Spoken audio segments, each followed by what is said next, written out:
Bills and Jets Sunday at 1 here on WGR. Week 2 in the NFL gets going tonight with Washington at Green Bay.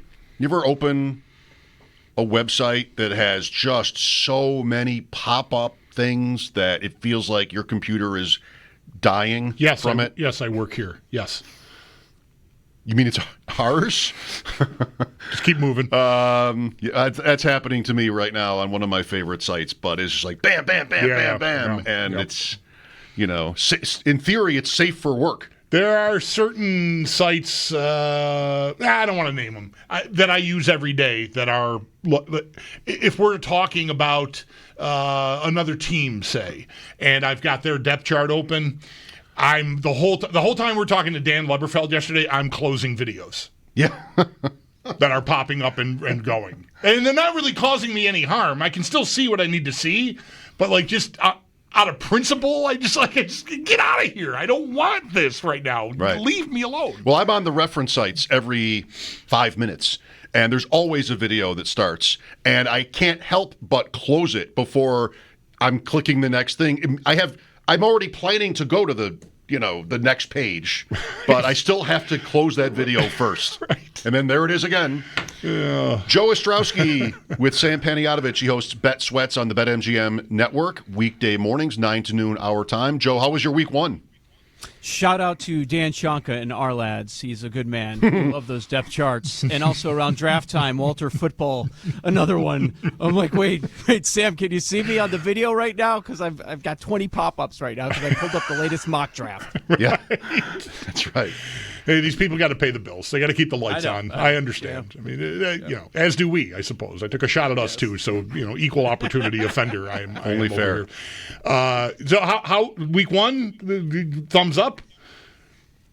Thumb sideways. Pretty neutral. Win some, lose some. It was one of those as we're trying to figure out what exactly is going on. Yeah, right on some stuff, dead wrong on other stuff.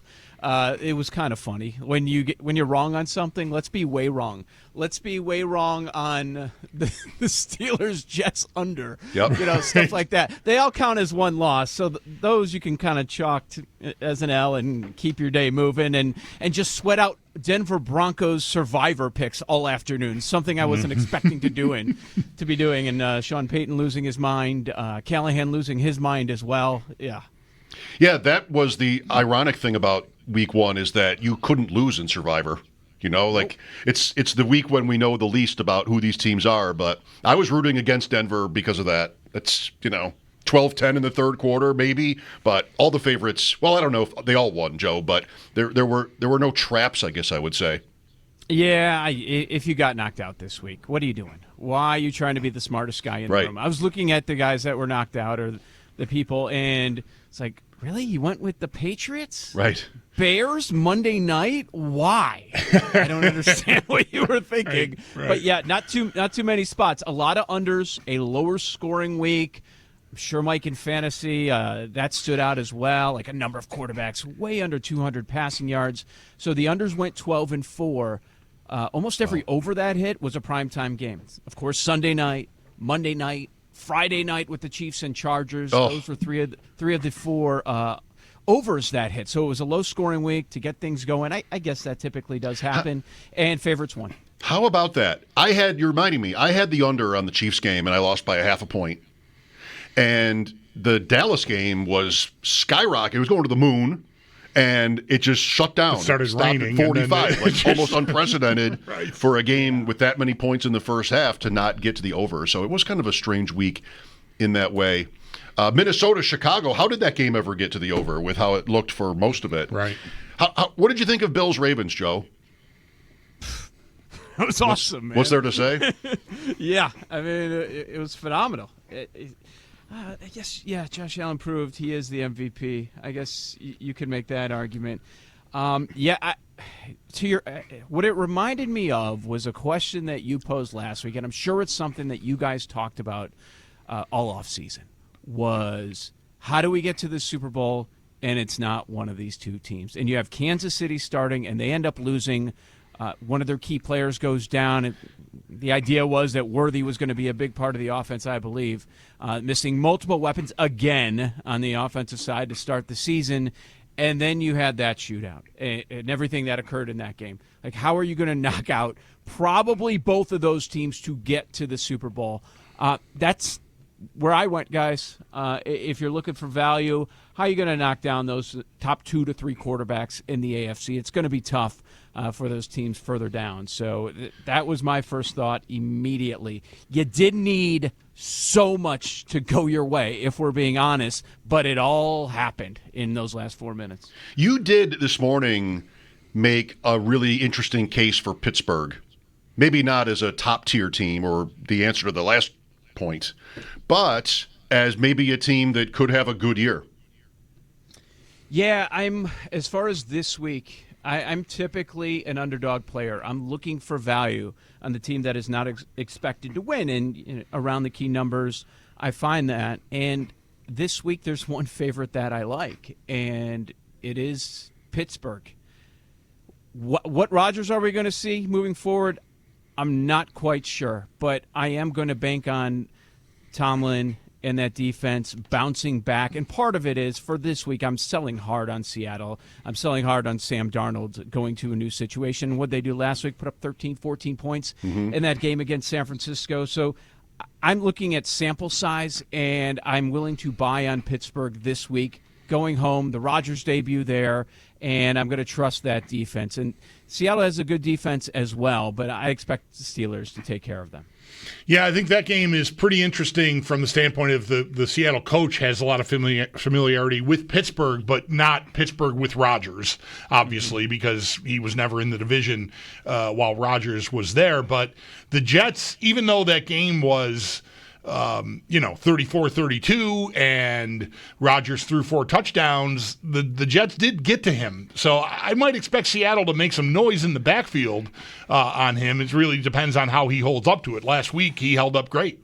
Offensive line always the issue with Pittsburgh, right? That's usually what we end up talking about. Strong defense, of course, and we'll see about the run game now. But, yeah, I get it. And last week when we were talking about that Bills-Ravens line move, like, okay, what does this mean? And, my takeaway, not that I'm right, but my takeaway was it really doesn't mean anything because of where we are.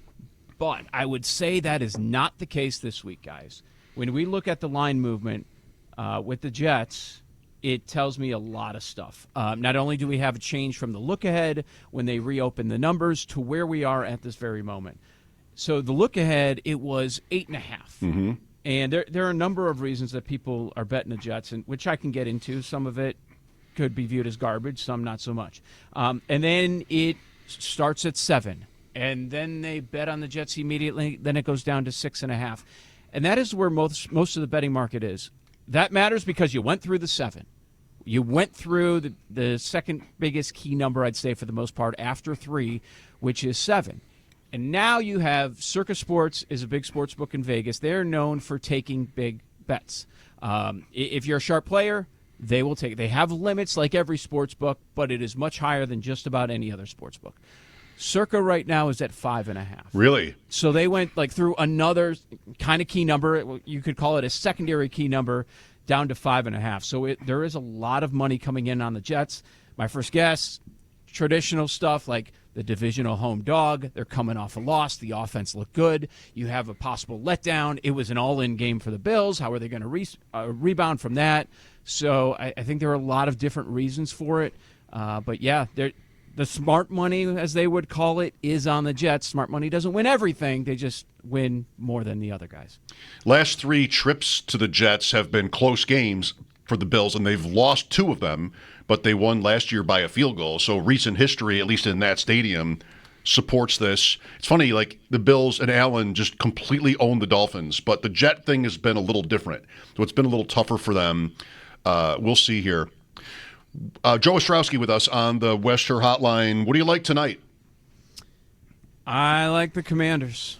If you're getting 3.5. What's interesting is some sports books are at 3 and some are at 3.5. I thought everybody would be at 3 at this point, But Green Bay is as public as it gets. So the public is all in on the Packers. I'm reading this week, as you guys are, they're the second best team in football. No, they're the third best team in football. Okay, all right. I'm seeing Philadelphia, Green Bay better than both teams that played on Sunday night. All right, I will sell that, but I see what you're doing there. Look, I got criticized for this, but I think the better quarterback is the underdog in this matchup. And we're a couple of people that have bet on Jordan Love for MVP in the past, and maybe this is the time as his odds get cut in half after one whole game. But I'm concerned about the Green Bay offensive line, the health there. They may be missing a couple of starters there. I'm not a fan of the Commanders' defense. I do think we'll see a little bit of regression here, but 3.5 points, guys, is too many for me, and we see it again. I don't see any reason to believe that Daniels is going to have a poor season. I like Debo's role to start, and McLaurin as well on the offense. I think it's going to end up being at least a field goal game, and Washington's going to hang. Green Bay, the home team, has the advantage on Thursday Night Football, but early in the season, I don't think the travel's that big of a deal. I do like Washington here. Okay. Any props? Not a ton, but one I was looking at is Debo, and his receptions is set at 4.5. He had, 10 targets last week, 7 grabs, I believe, for 77 yards and got the touchdown.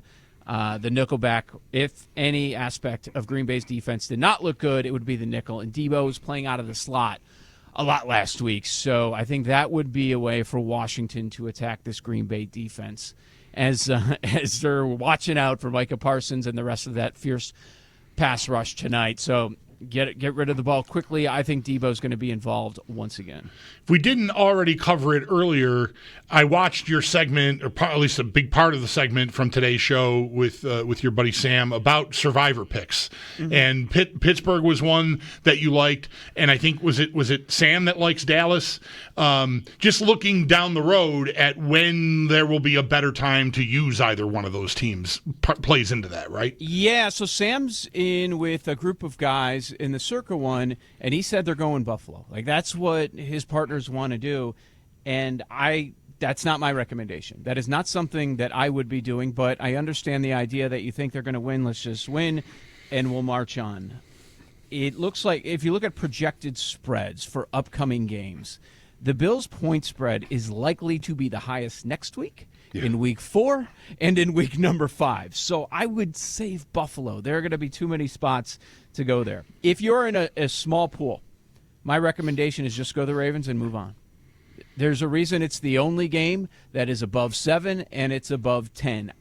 That's what I would do coming off this loss. I don't see them starting 0-2 on the season. Divisional matchup might scare some people, but come on. I would go with the Ravens there. If you're looking down the board, yes, I think Dallas is a good option. I brought up Pittsburgh as well, and I'm looking at some of the other games near the top. The Chargers are favored by more than a field goal. I'm not interested after the Brazil trip. I mentioned that I think Washington is going to make this a game. I would not go Green Bay. I would not go Cincinnati against Jacksonville. That's more than a field goal. The Bengals, they had an awful start again. I don't care that they won, guys. They should have ended up losing that game.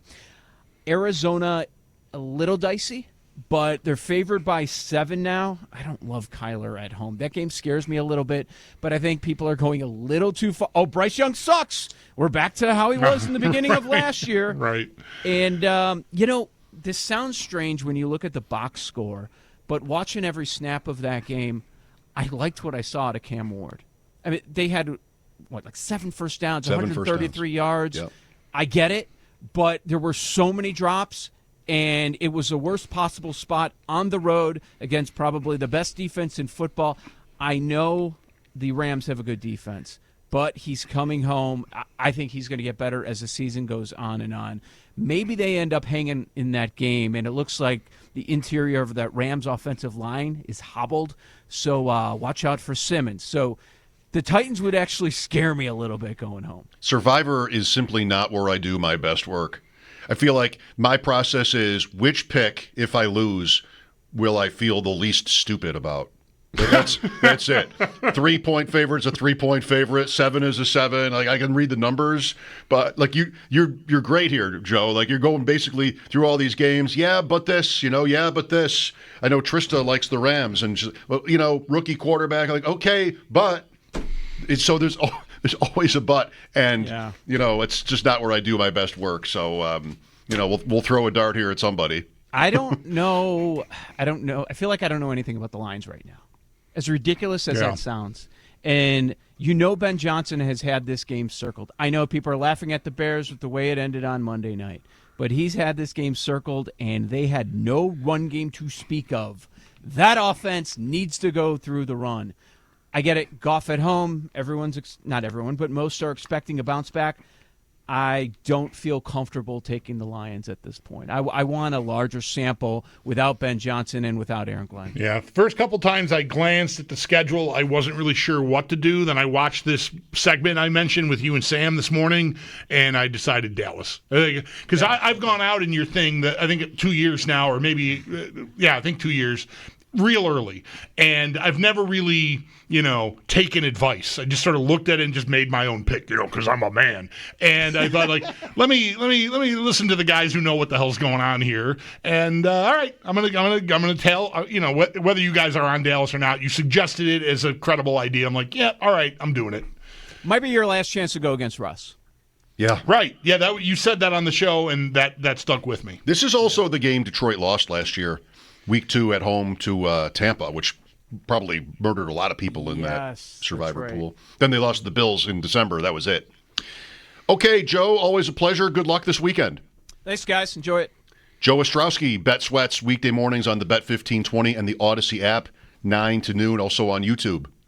Yeah, I've gotten into the habit of watching them every day now, which is, it's fun. Yep. I don't even really bet. Every once in a while, I feel the need to say that. A little bit. I got a $10 freebie today. Mm-hmm. So we're on Washington.